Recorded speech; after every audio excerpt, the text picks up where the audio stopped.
الحمد لله نحمده ونستعينه ونستغفره ونعوذ بالله من شرور أنفسنا ومن سيئات أعمالنا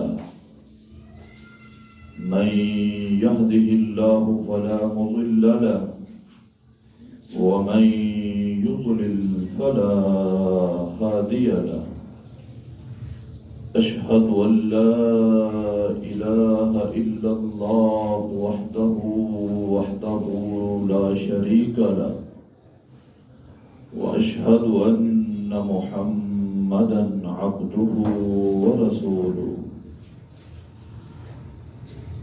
اللهم صل على محمد وعلى آل محمد كما صليت على إبراهيم وعلى آل إبراهيم إنك حميد مجيد اللهم بارك على محمد وعلى آل محمد كما باركت على إبراهيم وعلى آل إبراهيم إنك حميد مجيد أما بعد فإن خير الحديث كتاب الله وخير الهدي هدي محمد صلى الله عليه وسلم وشر الأمور محدثاتها وكل محدثة بدعة وكل بدعة ضلالة وكل ضلالة في النار قال الله تبارك وتعالى في القرآن المجيد والفرقان الحميد أعوذ بالله من الشيطان الرجيم بسم الله الرحمن الرحيم يا أيها الذين آمنوا أطيعوا الله وأطيعوا الرسول ولا تبطلوا أعمالكم قال النبي صلى الله عليه وسلم كل أمتي يدخلون الجنة إلا من أبى قيل ومن أبى يا رسول الله صلى الله عليه وسلم قال من أطاعني دخل الجنة ومن عصاني فقد أبى أو كما قال النبي صلى الله عليه وسلم ہر قسم کی حمد و ثنا تعریف و ستائش بڑائی بزرگی کبریائی اللہ تبارک و تعالی کی ذات کے لیے خاص ہے جس مالک نے اس کائنات کو پیدا فرمایا اور اس میں اتنی انواع و اقسام کی مخلوقات پیدا کی کہ اگر ہم انہیں شمار کرنا چاہیں تو نہیں کر سکتے بے شمار بے حد و حساب درود و سلام ہوں سید الکونین رحمت دو عالم امام الانبیاء سید الانبیاء امام الاولین والآخرین رحمت للعالمین پیارے پیغمبر جناب محمد رسول اللہ صلی اللہ علیہ وآلہ وسلم کی ذات اقدس پر رب العالمین کی بے شمار رحمت نازل ہوں آپ کے جسد اطہر پر اور آپ کے روضہ انور پر رحمت نازل ہوں صحابہ کرام پر تابعین تبع تابعین ائمہ کرام، محدثین اعظام اور علماء اسلام پر کہ جن لوگوں کی محنت اور کوشش کی وجہ سے خالص دین ہم تک پہنچا۔ سامعین محترم، عزیز دوستوں اور بزرگوں، پچھلے خطبہ جمعۃ المبارک میں ہم یہ سمجھنے کی کوشش کر رہے تھے کہ اسلام میں سنت نبوی اور حدیث نبوی کی کیا اہمیت ہے۔ آج بھی انشاءاللہ اسی موضوع پر گفتگو کی جائے گی۔ دعا فرمائیں کہ اللہ تبارک و تعالی قرآن و سنت کے آئین مطابق حق اور سچ بیان کرنے کی توفیق عطا فرمائے، پھر ہم سب کو اس پر عمل کرنے کی توفیق عطا فرمائے۔ اللہ تبارک و تعالی ارشاد فرماتے ہیں، یا ایھا الذین آمنوا اطیعوا اللہ و اطیعوا الرسول، اے ایمان والو اطاعت کرو اللہ کی، اطاعت کرو رسول اللہ کی صلی اللہ علیہ وسلم۔ اگر ان دونوں کی اطاعت سے ہٹ جاؤ گے تو یقیناً اس کا نتیجہ نکلے گا وَلَا تُبْطِلُوا أَعْمَالَكُمْ، یعنی تم اپنے ہاتھوں سے ہی اپنے اعمال کو ضائع کر دو۔ اور جو حدیث مبارکہ میں نے پڑھی ہے، بڑی مشہور حدیث ہے، نبی مکرم علیہ السلام نے فرمایا میری ساری کی ساری امت جنت میں چلی جائے گی، کل امتی یدخلون الجنہ، ساری امت جنت میں چلی جائے گی، الا من ابا، مگر اس شخص کے جس نے جنت میں جانے سے انکار کر دیا۔ اور یہ بات بڑی عجیب تھی، ساری امت جنت جا رہی ہے، کوئی ایسا بھی ہے جو جنت میں جانے سے انکاری ہے۔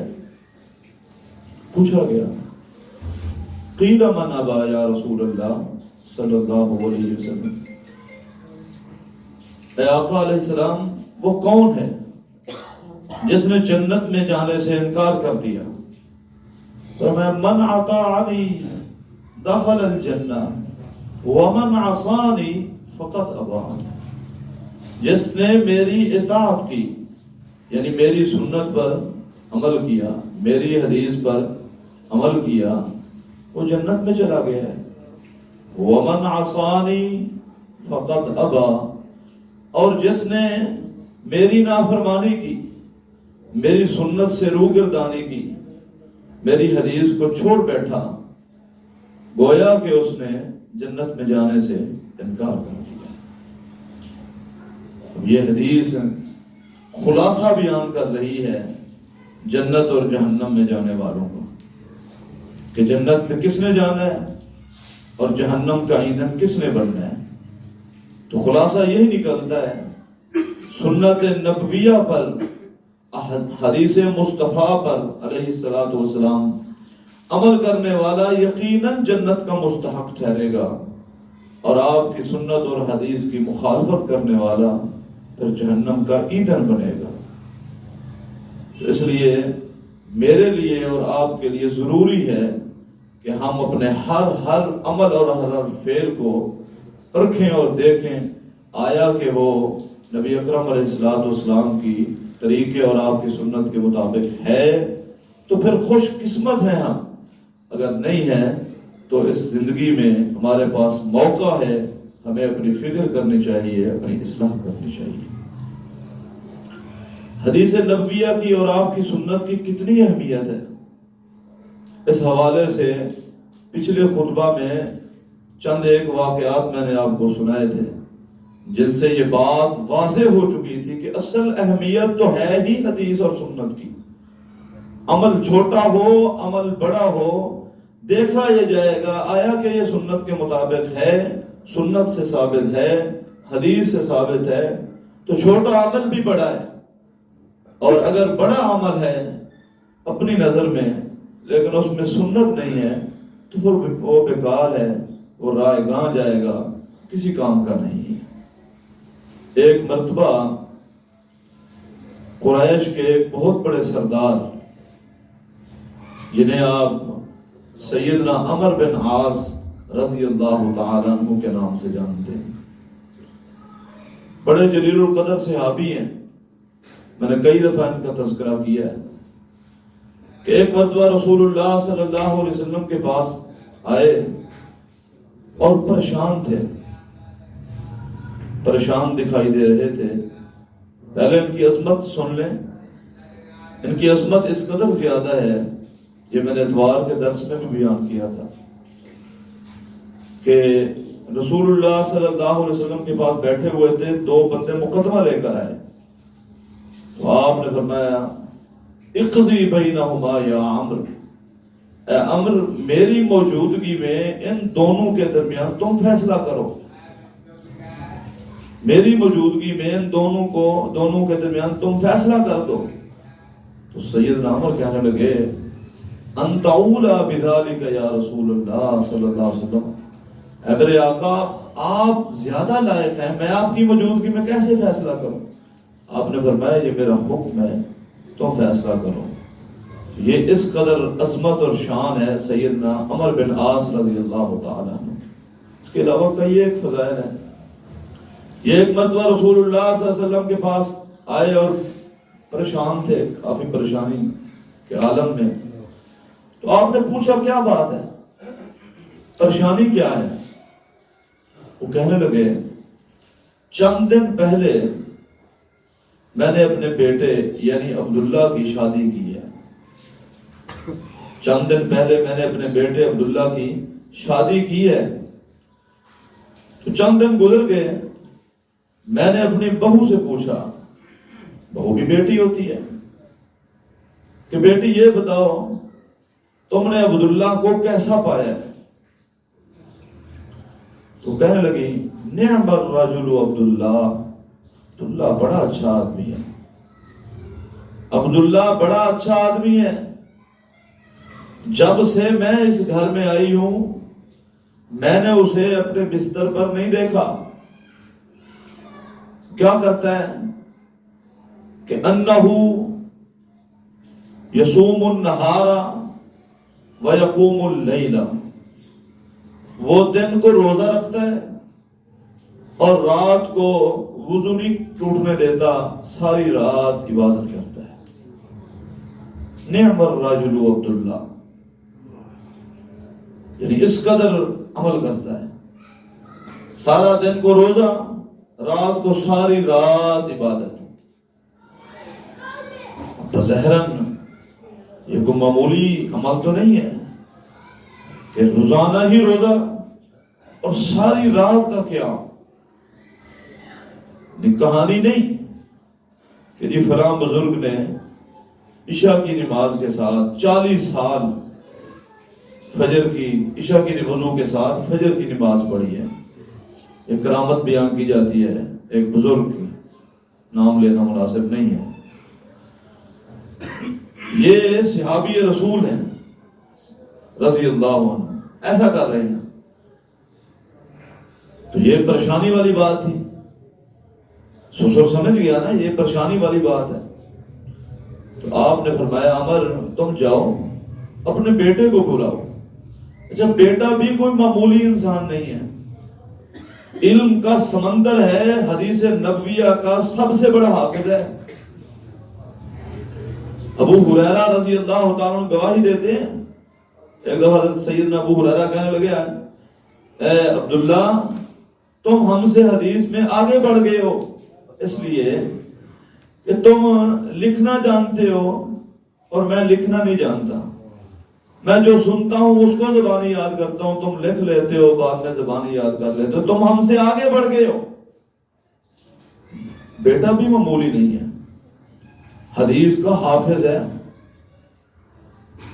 اور یہ اس کی شان ہے کہ رسول اللہ صلی اللہ علیہ وسلم جب بھی کلام کرتے عبداللہ فوراً لکھ لیتے، آپ جب بھی بولتے فوراً لکھ لیتے۔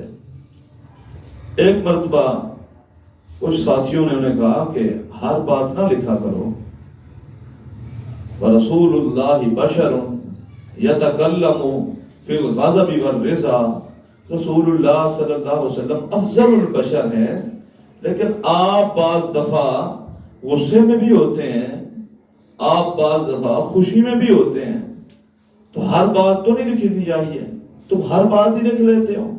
تو لکھنا چھوڑ دیا انہوں نے، حدیث لکھنا چھوڑ دی۔ بظاہراً یہ بات معقول ہے کہ بندہ غصے میں ہو تو بعض دفعہ بڑے سخت باتیں نکل جاتی ہیں۔ تو نبی اکرم علیہ السلام نے پوچھا، عبداللہ تم لکھتے نہیں ہو؟ کہا میرے ساتھیوں نے مجھے یوں کہا ہے کہ ہر بات لکھنے والی نہیں ہوتی، نہ لکھا کرو۔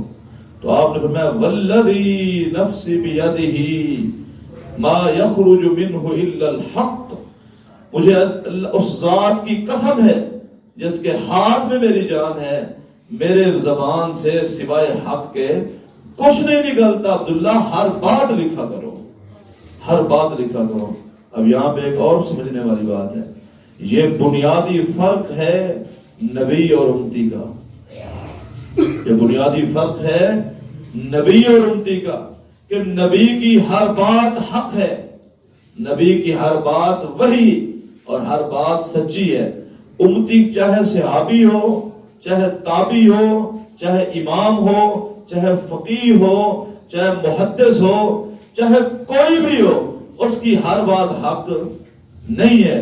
اگر یہ حق کسی اور کو دے دیا گیا کہ اس کی بھی ہر بات حق ہے، تو گویا کہ یہ آپ نے اسے نبوت کے درجے پر سرفراز کر دیا ہے دوسرے لفظوں میں۔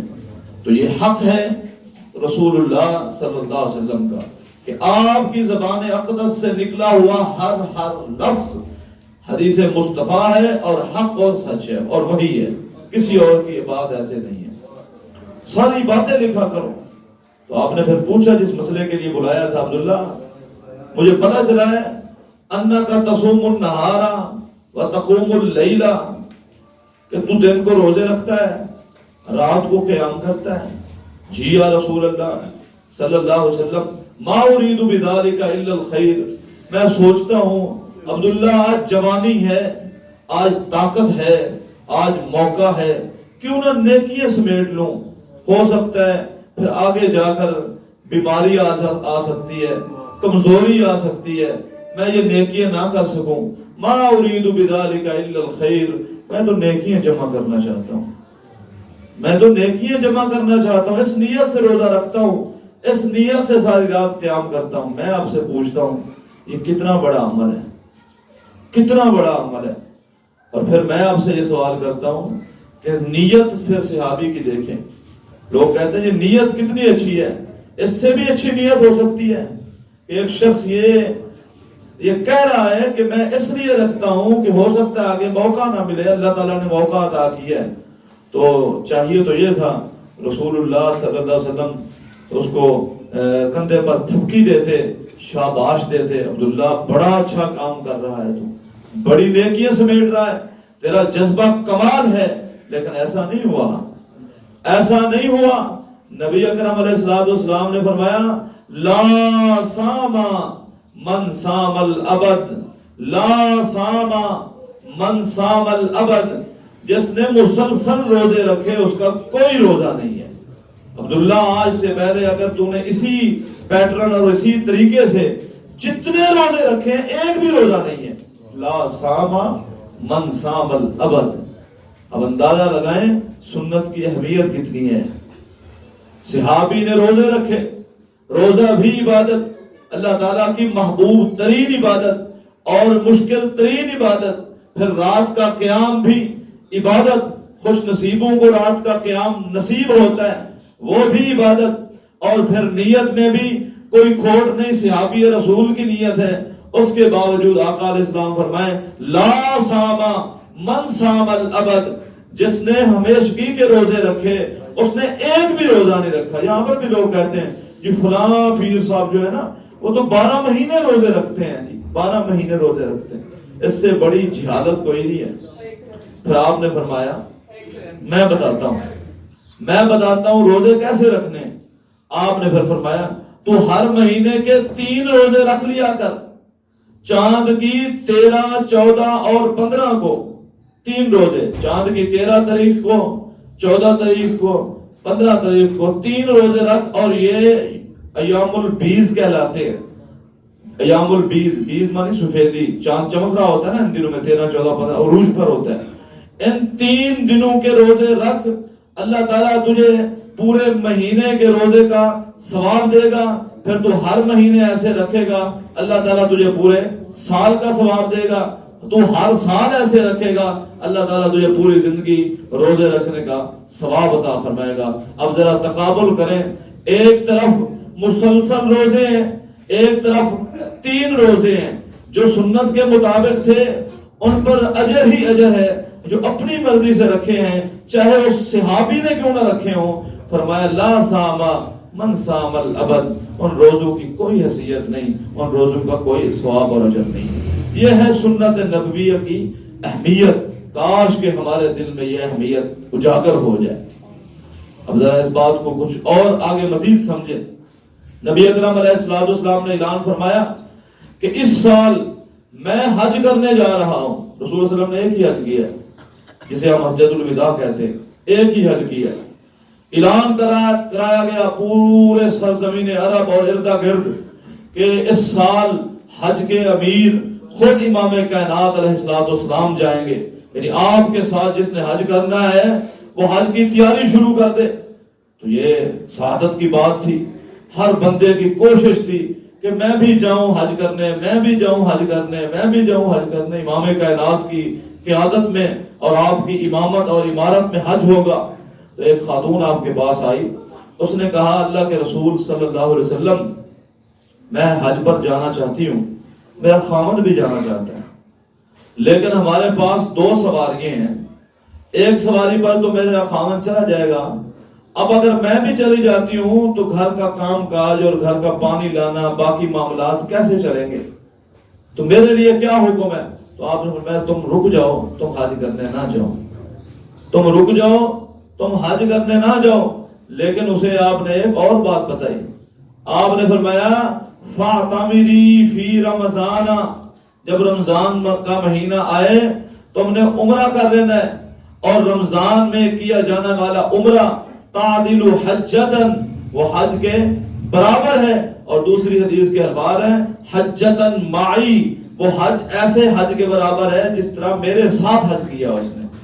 اس خاتون کو آپ نے کہا تو رمضان کا انتظار کر لے. تو اس لیے رمضان میں آپ دیکھتے ہیں نا, خوش نصیب کوشش کرتے ہیں کہ عمرہ کرنا ہے تو رمضان میں جا, اس کی ایک اپنی ہی عظمت, اپنی ہی سعادت, اپنا ہی اجر ہے. تو آپ نے حج کی تیاری شروع کی, ارد گرد سے قافلے روانہ ہونا شروع ہو گئے. آپ چل پڑے. ابھی آپ راستے میں تھے, راستے میں تو آپ نے دیکھا کہ ایک جمع غفیر ہے, لوگ جمع ہو گئے ہیں. تو آپ نے ایک صحابی کو بھیجا, جا کر دیکھو کیا مسئلہ ہے وہاں پر, یہ تو لگتے تو ہمارے ساتھ ہی ہیں, یہ حج کرنے جا رہے ہیں, ہمارے ساتھ ہی ہیں, جو پتہ کرو یہ کیا معاملہ ہے, کیوں یہاں پہ لوگ اکٹھے ہیں. تو اس نے جا کر دیکھا, کہا ایک شخص ہے وہ بے ہوش ہو گیا ہے. ایک شخص چلتے چلتے بے ہوش ہو گیا ہے, اور اس نے نظر مانی تھی. نظر کیا تھی کہ نہ وہ سواری پر سوار ہوگا, پہلی نظر یہ تھی, نہ وہ کھانا کھائے گا, اللہ ناکولا, وہ کھانا بھی نہیں کھائے گا, ولا یشربا, پانی بھی نہیں پیے گا, ولا یرکبا, سواری پہ سوار بھی نہیں ہوگا, ولا یستظل, اور وہ سائے میں بھی نہیں بیٹھے گا. اب یہ نظر مان کے چلا ہے اپنے علاقے سے کہ نہ سواری پر سوار ہوگا, نہ کھانا کھائے گا, نہ پانی پیے گا, نہ سائے میں بیٹھے گا, پیدل جائے گا حج کرنے, پیدل جائے گا, ان ساری چیزوں اور ساری نظروں کو پورا کرے گا. تو اب اندازہ لگائیں اس نے یہ بات کیوں کی, اس کی بھی ایک وجہ ہے. حدیث میں آتا ہے نبی اکرم علیہ السلام نے فرمایا جو بندہ حج کرنے جاتا ہے اس کے پاؤں میں ایک کانٹا بھی چبھ جائے نا, کانٹا بھی, اس کانٹا چبھنے پر بھی اللہ تعالیٰ اسے اجر عطا فرماتے ہیں. اس نے سوچا ایک کانٹے پر اتنا اجر ہے تو کیوں نہ پیدل چلوں, پتہ نہیں کتنے کانٹے چبھے میرے پاؤں میں, اور میں اپنے آپ کو مشقت میں ڈالوں, مشقت کا اجر مجھے ملے گا. یعنی اتنا بڑا جذبہ اور اتنی بڑی بات اس کے دل میں تھی. لیکن رسول اللہ صلی اللہ علیہ وسلم نے ارشاد، یہاں پر لوگ کہتے ہیں نا جی اس میں کیا حرج ہے جی، یہ حرج پتہ چلنے لگا ہے. تو آپ نے فرمایا جاؤ اسے کہو تم سواری پر سوار ہو جاؤ. سواری اس کے ساتھ تھی، پیدل جا رہا تھا. کھانا بھی کھاؤ، پانی بھی پیو، سائے میں بھی بیٹھو اور سواری پر بھی سوار ہو جاؤ. اللہ تعالیٰ کو ایسی مشقت کی کوئی ضرورت نہیں ہے. یہ کوئی دین اور یہ کوئی عبادت والا کام نہیں ہے. سواری تیرے پاس ہے، سواری پر سوار ہو جا. تو گویا کہ یہاں پر بھی سنت کی اہمیت کو اجاگر کیا گیا کہ جیسے رسول اللہ صلی اللہ علیہ وسلم جا رہے ہیں تم بھی ویسے جاؤ. اپنی مرضی سے اگر تم کسی چیز کو نیکی سمجھ کے کرو گے، در حقیقت وہ سنت رسول کی مخالف ہوگی تو نیکی نہیں ہو سکتی. اندازہ لگایا اتنی بڑی بات، اتنی بڑی مشقت کاٹنے کے بعد بھی آپ نے فرمایا کچھ بھی نہیں ہے. اللہ تعالیٰ ایسی مشقات سے، اور آگے الفاظ ہیں کہ اللہ تعالیٰ بری ہے، اللہ کا رسول بھی بری ہے ایسی مشقت سے. یہ کیا بات ہوئی؟ اور یہاں پہ کہتے ہیں جی بابا جی نے 40 سال چلا کاٹا اور کوئی جو ہے نا وہ کچے دھاگے کے ساتھ وہ الٹا لٹکا رہا کنویں کے اندر. یہ کیا ہے؟ یہ کیسی باتیں؟ اس نے جی اتنے سال کلام نہیں کیا، بولا نہیں، چپ سے ہی بن گیا جی. وہ یہ کیا ہے؟ وہ صحابی رسول کا عمل ہے، آپ نے اس پر ڈانٹا ہے. اور یہاں پہ ایک عام انسان جس کو صحیح معنوں میں اگر دیکھا جائے طہارت کا بھی پتہ نہ ہو تو وہ کہتا ہے جی اس نے 22 سال یا 20 سال چپ کا روزہ رکھا ہے. تو یہ کون سا روزہ ہے؟ یہ کون سی عبادت ہے؟ یہ چلے کاٹے ہیں جی، یہ کون سی عبادت ہے؟ مراقبہ کی ہے، یہ کون سی عبادت ہے؟ اپنی مرضی سے کی ہوئی عبادت مقبول ہو ہی نہیں سکتی جب تک سنت نبویہ سے ثابت نہ ہو. اب ذرا آگے ہیں. ایک دن نبی اکرم علیہ السلام مسجد نبوی میں تشریف لائے تو آپ نے دیکھا مسجد نبوی کے 2 ستونوں کے درمیان میں ایک رسی بندھی ہوئی ہے. ادھر بھی بندھی، ادھر بھی بندھی. تو آپ نے پوچھا یہ رسی کس کی ہے؟ بتایا گیا کہ یہ آپ کی بیوی سیدہ زینب رضی اللہ تعالی عنہ نے رسی باندھی ہے. اب سیدہ زینب رضی اللہ تعالی عنہ ام المومنین کی بڑی عظمت ہے. رسول اللہ صلی اللہ علیہ وسلم سے پوچھا گیا، حدیث میں آتا ہے کہ جب آپ اس دنیا سے چلے جائیں گے تو سب سے پہلے جنت میں آپ کی ملاقات کس بیوی سے ہوگی؟ تو آپ نے فرمایا سیدہ زینب، جس کے ہاتھ بڑے لمبے ہیں اس سے ہوگی. تو لمبے ہاتھ سے کیا مراد ہے؟ لمبے ہاتھ سے مراد یہ ہے کہ وہ ہر وقت سخاوت کرتی رہتی، اللہ کے راستے میں سخاوت کرتی رہتی تھی. حدیث میں آتا ہے کہ وہ کھجور کی چھال لے کر، کھجور کے پتے لے کر اس کے رسیاں بناتی اور وہ اس کو مدینے کی بازار میں فروخت کر کے جو پیسے آتے فوراً وہ مساکین اور غرباء میں تقسیم کر دیا کرتی تھی. اتنی بڑی سخاوت کرنے والی سیدہ ام المومنین زینب رضی اللہ تعالیٰ عنہ. آپ آئے تو دیکھا ستون کے ساتھ رسیاں بندھی ہوئی ہیں. تو پوچھا یہ کیوں بندھی ہیں؟ تو انہوں نے کہا کہ وہ جب مسجد میں آتی ہیں تہجد کی نماز پڑھنے کے لیے تو جب نماز پڑھتی رہتی ہیں جب تھک جاتی ہیں نا تو وہ اس رسی کے ساتھ ٹیک لگا لیتی ہے، ٹیک لگا کر عبادت جاری رکھتے ہیں. تو رسول اللہ صلی اللہ علیہ وسلم نے فرمایا اس رسی کو کاٹ دو، یہ رسی فوراً کاٹو. اللہ تعالیٰ کو ایسی عبادت کی ضرورت نہیں ہے. جب تک کوئی شخص اپنے ہوش و حواس میں ہے، اس پر نیند کا غلبہ نہیں ہے، تب تک وہ اللہ تعالیٰ کی عبادت کرے. جب اس پر نیند کا غلبہ آ جائے تو پھر عبادت چھوڑ دے اور آرام کرے. یہ کیا بات ہوئی کہ رسی کے ساتھ سہارا لے کر وہ عبادت کرتی رہے؟ فوراً رسی کاٹ دی گئی. اس کو اللہ تعالیٰ کو ایسی مشقت کی کوئی ضرورت نہیں ہے. اب اندازہ لگائیں ام المومنین سیدہ زینب رضی اللہ تعالیٰ عنہ فیل تھا لیکن رسول اللہ صلی اللہ علیہ وسلم نے فوراً رسی کٹوا دی. یعنی اس طرح کی تو 20 یوں مثالیں پیش کی جا سکتی، 20 یوں مثالیں. سیدنا عمر رضی اللہ تعالیٰ عنہ سے کسی نے پوچھا کہ آپ یہ جو طواف کے پہلے 3 چکر ہیں یہ رمل کرتے ہیں، ذرا پہلوانی چال میں چلتے ہیں، ذرا تیز چلتے ہیں، یہ کیوں ہے؟ تو سیدنا عمر رضی اللہ تعالیٰ عنہ فرمانے لگے کہ جب صلح حدیبیہ کے بعد ہم اگلے سال عمرہ کی قضاء کے لیے آئے تھے تو یہ تبصرے کر رہے تھے کفار مکہ کہ یثرب کے بخار نے مسلمانوں کو کمزور کر دیا ہے. تو رسول اللہ صلی اللہ علیہ وسلم نے ہمیں ارشاد فرمایا تھا میرے صحابہ پہلے 3 چکر طواف کے اندر ذرا یعنی پہلوانوں کی طرح چال چلنی ہے، ذرا دوڑ کر چلنا ہے تاکہ ان کو پتہ چل جائے کہ مجسرب کے بخار نے کمزور نہیں کیا، مسلمان اسی طرح طاقتور ہیں. تو ایسے 3 چکر لگاتے، بعد میں پھر 4 چکر آرام سے لگاتے. تو سیدنا عمر سے ایک بندے نے پوچھا اب تو وہ ضرورت ہی نہیں رہی، اب تو وہ ضرورت ہی نہیں رہی، اب مکہ فتح ہو گیا ہے، وہاں پہ دارالسلام بن گیا ہے، اب یہ رمل کیوں ہے؟ انہوں نے کہا میں بھی سمجھتا ہوں کہ ضرورت نہیں ہے، لیکن میں کیوں اس کو کرتا ہوں اور کیوں کرنے کا حکم دیتا ہوں؟ کیونکہ یہ سنت نبویہ ہے، سنت رسول اللہ ہے. رسول اللہ صلی اللہ علیہ وسلم ہمیں یہ تعلیم دے کر گئے ہیں اور ہم قیامت تک اسی تعلیم کو جاری اور ساری رکھیں گے. یہ ہے سنت نبویہ کی اہمیت. بعض لوگ کہتے ہیں اس میں کیا علت ہے جی، یہ جو آپ عمل کرتے ہیں اس کی علت بیان کریں، اس کی وجہ بیان کریں. اب یہاں پر جو علت تھی نا وہ ختم ہو گئی ہے، جو وجہ تھی نا وہ ختم ہو گئی. اس کے باوجود بھی آج بھی حاجی اور عمرہ کرنے والے اسی طرح طواف کرتے ہیں جس طرح رسول اللہ صلی اللہ علیہ وسلم سکھا کر گئے ہیں. تو علتیں نہ پوچھا کریں، وجہ نہ پوچھا کریں اس کی کیا علت ہے، اس کی کیا وجہ ہے. اس کی سب سے بڑی وجہ یہی ہے کہ رسول اللہ صلی اللہ علیہ وسلم نے کیا ہے، بس یہی سب سے بڑی وجہ ہے. آخری بات کر کے بات ختم کرتا ہوں. سیدنا عمر رضی اللہ تعالیٰ عنہ طواف کرتے ہوئے حجر اسود کے پاس آئے اور حجر اسود کو بوسہ دینے لگے. بڑی مشہور حدیث ہے. تو بوسہ دینے لگے تو وہ حجر اسود سے بول کر فرمانے لگے کہ اے انی اعلم انک حجر لم تضر ولا تنفع، تو ایک پتھر ہے، میں یہ بات جانتا ہوں، نہ تو نفع دے سکتا ہے نہ تو نقصان دے سکتا ہے. یہاں پر تو لوگوں کا عام پتھروں کے بارے میں بھی نظریات ہیں، عام پتھروں کے بارے میں کوئی حقیقت نہیں ہے. انہوں نے حجر اسود سے مخاطب ہو کر فرمایا میں جانتا ہوں تو ایک پتھر ہے، وہ پتھر بھی جنت سے آیا ہوا ہے. لا تضر ولا تنفع، نہ تو نفع دے سکتا ہے نہ تو نقصان دے سکتا ہے. میں تیرا بوسہ اس لیے لیتا ہوں، میں نے اپنے امام کائنات آقا علیہ السلام کو دیکھا ہے، وہ تجھے چومتے تھے، میرے آقا نے تجھے چوما ہے، اس لیے میں بھی تجھے چومتا ہوں. تو یہ ہے سنت نبویہ کی اہمیت. اگر اسی طرح سنت نبوی کی اہمیت ہمارے دل میں آ جائے تو ہمارے کئی ایک مسائل دینی اور دنیاوی سلجھ سکتے ہیں. اللہ رب العزت سے دعا ہے کہ اللہ تعالیٰ کہنے والے اور تمام سننے والوں کو عمل کی توفیق عطا فرمائے. وما علیہ الا البلاغ.